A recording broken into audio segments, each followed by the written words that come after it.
Hey everyone, welcome to the Industry Show. I'm your host Nitin Bajaj, and joining me today is Dr. Andrea Scott. Andrea, welcome on the show. Thank you. It's good to be here. It's good to see Pleasure is you. all ours. So let's get started with who is Andrea? All right. Who is Andrea Scott? She is a woman who was born in Kingston, Jamaica. Mhm. Came to the States when I turned 9 here. I have always been a big fan of people. I'm a raging extrovert, and apparently that was the way I came out the womb. Just eager to make friends and to meet new people, try new things. I currently serve as provost at George Fox University in Newberg, Oregon. I started the job July 1st of 2020. So 1 year has felt like 10. But that's me in a nutshell. Yes. Well, congratulations on the 1 year anniversary. I know it's not been Whew. I shouldn't say best, but it's been interesting times, Yeah, right? absolutely. Absolutely. Yes. It's been a journey, but again, as somebody who's kind of up for a challenge, ready to tackle new things, even though I must admit, I accepted in February and once COVID started, I called up the president and I was like, do I still have to come?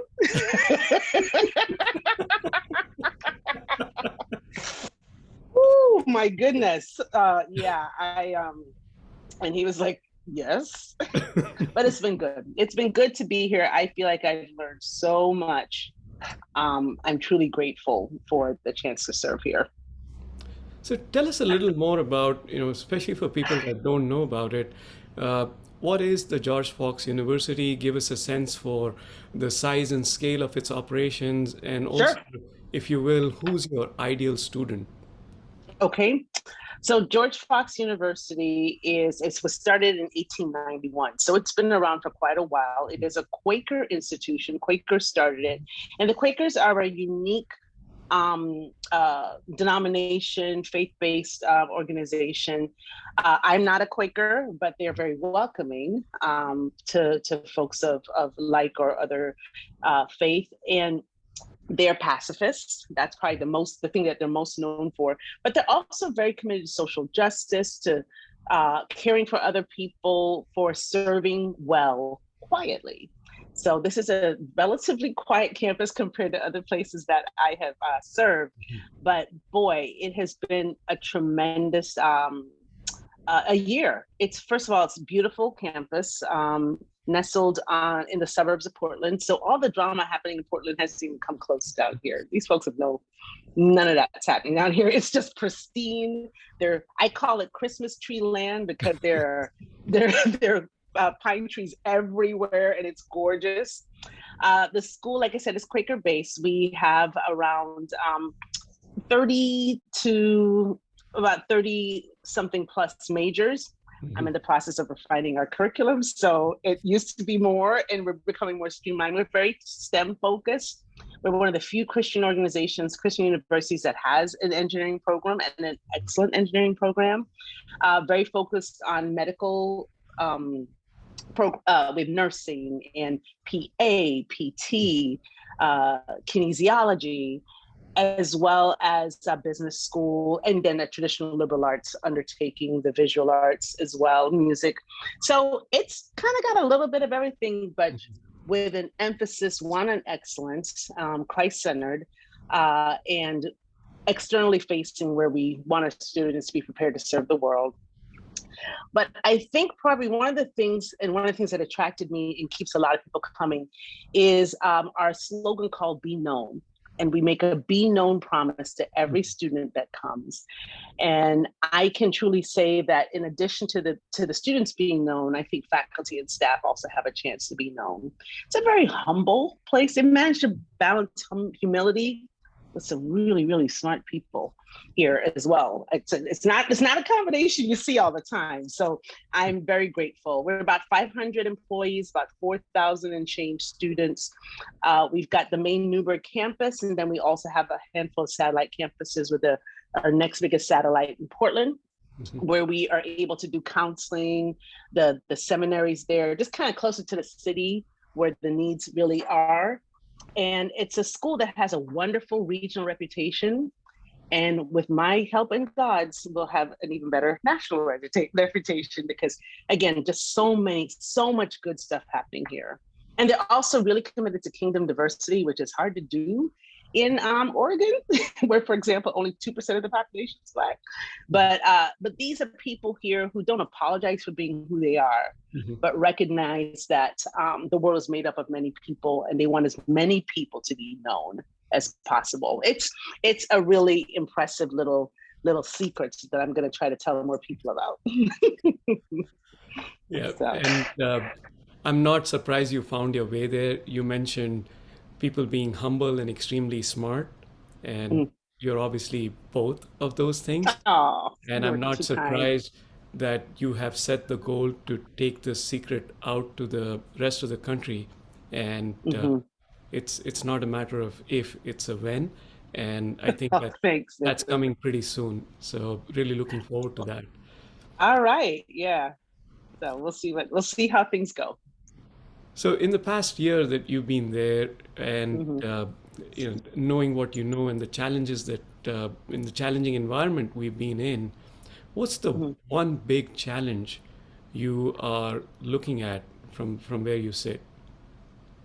It's actually a challenge that a lot of companies are facing, as 40% of Americans are considering a job change. Yes.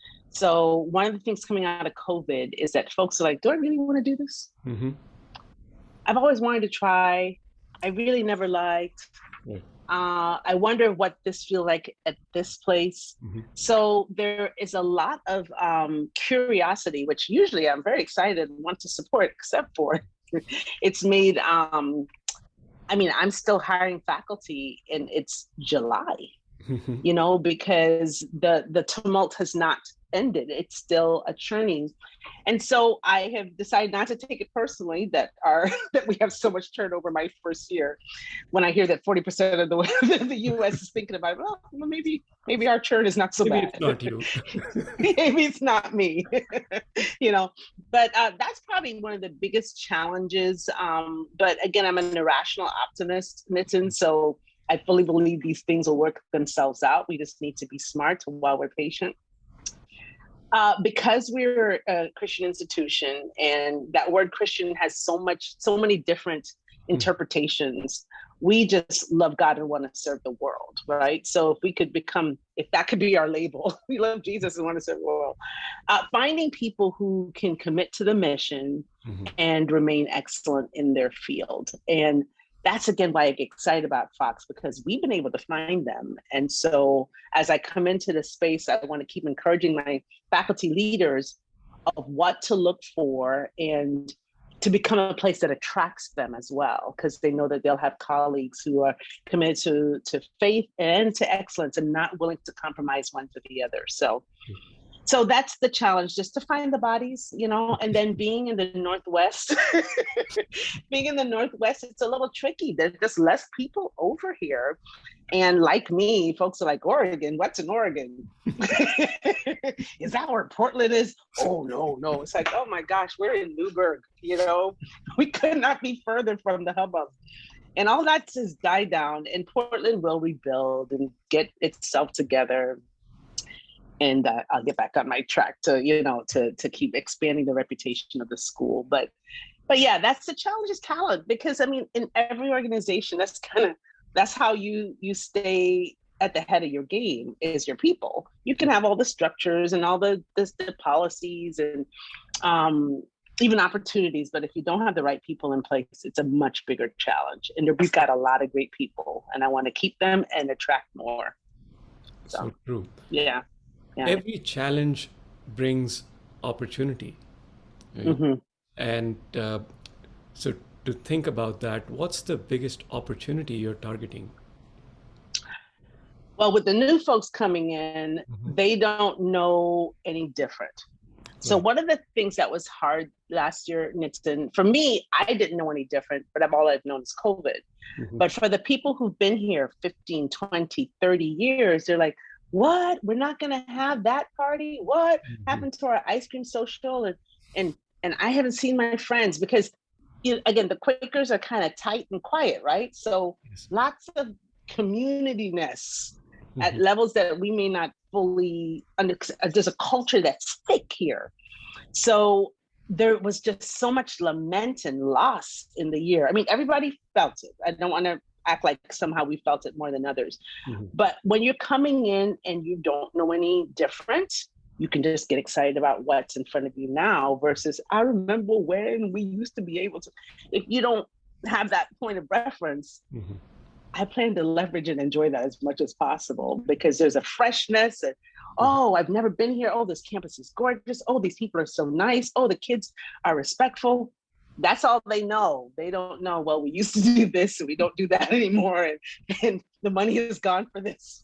We just be like, no, just look over here, and go that way. So that's the opportunity that, and then to, with the exhaustion and the relief of a summer that maybe they can actually play Yeah. a bit, I anticipate that when faculty and staff come back in full swing, there will be a collective longing for different. And I do plan to leverage that, sprinkled with reminiscence of some of the good stuff that they used to do.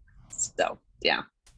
So the Christmas trees, the pixie dust, and then a blank canvas. Sounds pretty exciting. Yes. The Christmas trees and pixie dust, that's perfect. I might weave that into my welcome speech, Nitin. So do remember to send me my royalties. So Yes, it's a big check. Oh, no, we'll make sure that happens. Yeah. when you look back in the rearview mirror, Yeah. is there a lesson learned or a success story that you're really proud of that you want to share with us? Oh, wow. That's a good question.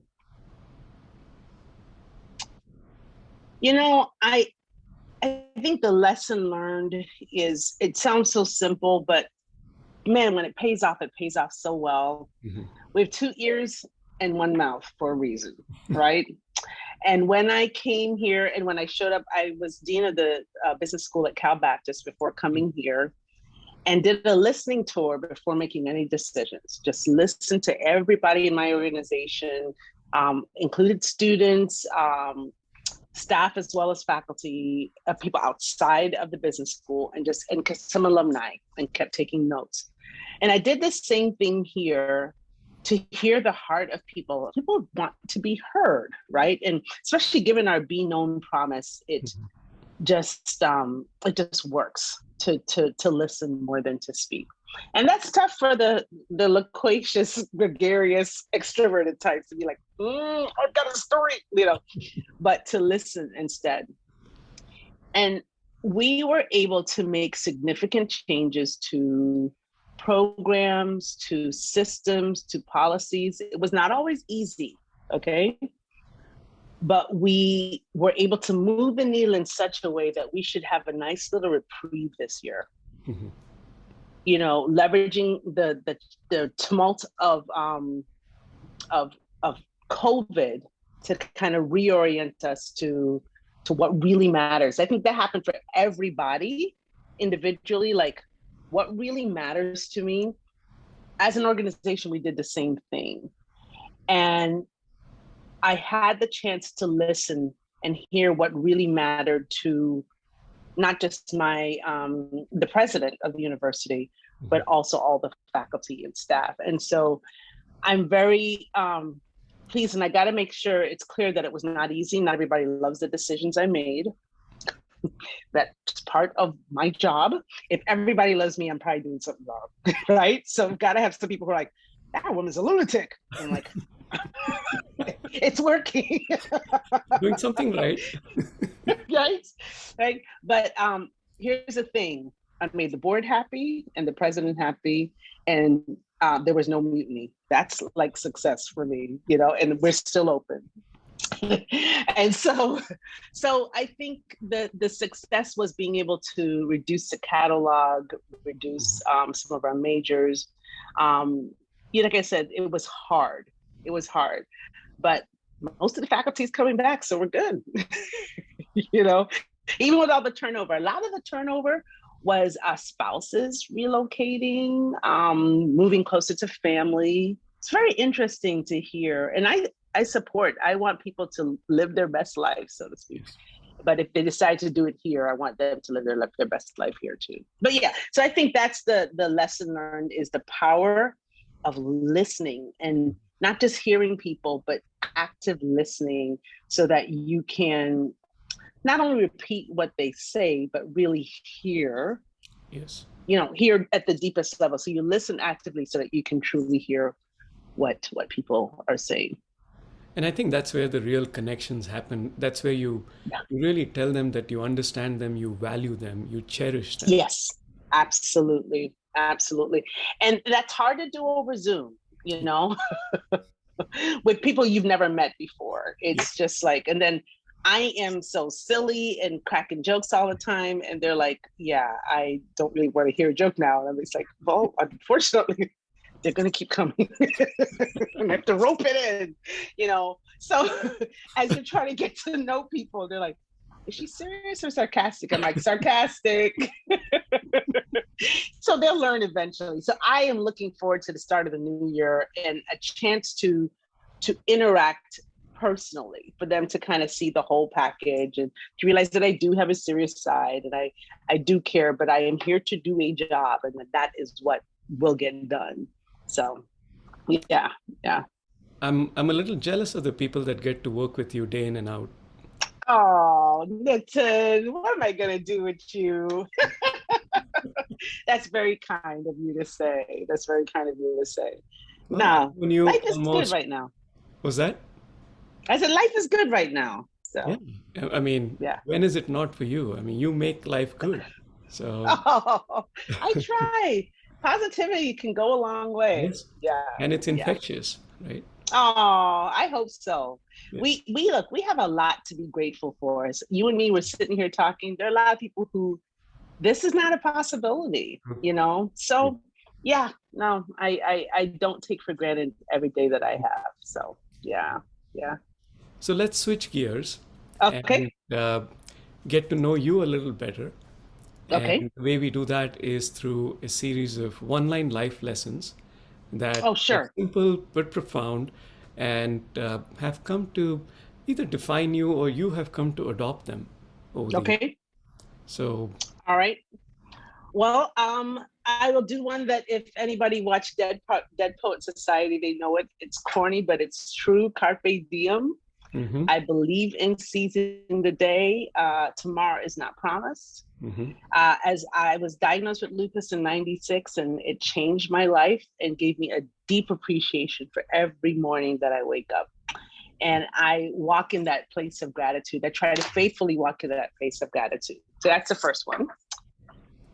The second one is something, it's a little longer than a one-liner, but I shared it with you earlier. And it really is at the core of who I am, for better or for worse. Growing up in Jamaica, at the school I went to, we would recite poetry and little oh, I can't remember what you call them, but they're like little principles that hmm that you. So this is a British way, Yeah. those Brits and all the anyway. hmm So it says, I still remember it from being from a little girl. Speak the truth and speak it ever, cost it what it will. He who hides the wrong he does the wrong thing still. And it's a call for fierce integrity, Yeah. and I am committed to that. You will meet the same person you meet now is the person you meet in the grocery store, the hmm person you meet at your church, in my home, in your home. Just easy just to be consistent and not try to Yes. remember, what did I say, who did I say I was, so cost it what it will. And the reminder that sometimes speaking the truth has a cost, hmm and to not hide wrongdoing. In other words, to own it when you mess up. Yes. And I think as authentic a living as you can give, and I know that word is overused, but Sure. fierce integrity, I'm all about it. Love it. Um, the next one is to pick your battles. hmm Not everything is sword worthy. Yes. People are falling on swords. I'm like, honey, that's not a sword. That's a filing. That's a nail file. I need you to back up. You know, I'm like, pick your battles. Like, these people, my staff and faculty are always like, you need to go into the president about this and about that. And I'm like, yeah, that's not the battle. I'll let you know when we have it. I'm saving it up. Like, you should do this and that. I'm like, nope, we've got bigger fish to fry. Just hold it, because it's coming. Yes. It is coming, guaranteed. Um, the other one has to do with my faith. Is friends are the only thing that you can take to heaven, so you want to treat them well, right? All the stuff that we accumulate, they stay here, and it's just the relationships that go forward. So I'm very vested in my family and friends, as a because of that. And then you're like, but you live in Oregon and all of them live on the East Coast. Well, that's what FaceTime is for. And we're all going to Disney World in August with my nieces and nephews from 5 to 1.5 to 15. It will be a hoot. So Sure. yeah, friends are the only things you can take to heaven. And the last one is to not underestimate the power of a smile. I cannot tell you how many times a smile has just completely disarmed a situation. Mm-hmm. And, it's a universal language. I know no place where a smile means that you're in danger. I mean, there's some smiles that are scary. I want to be very clear. But somehow around the world, flashing your pearly whites signals, I will not harm you. We have this in common. So I say, don't underestimate the power of a smile. Those are my 5 that I'm sharing. Love them. Thank you. My pleasure. This has been fun. This has been an absolute pleasure. Thank you for making the time. I know you have a lot of things to get in place before school season starts. Oh, yes. But this evening I am hanging out with friends, and so I'm incentivized to get it done and go enjoy the weekend. So, well, thank you so much. We really appreciate it. And my pleasure. Get you back here and talk about more of your successes and achievements. Happy to talk with you anytime. My pleasure. Take care. Thank you so much. You too.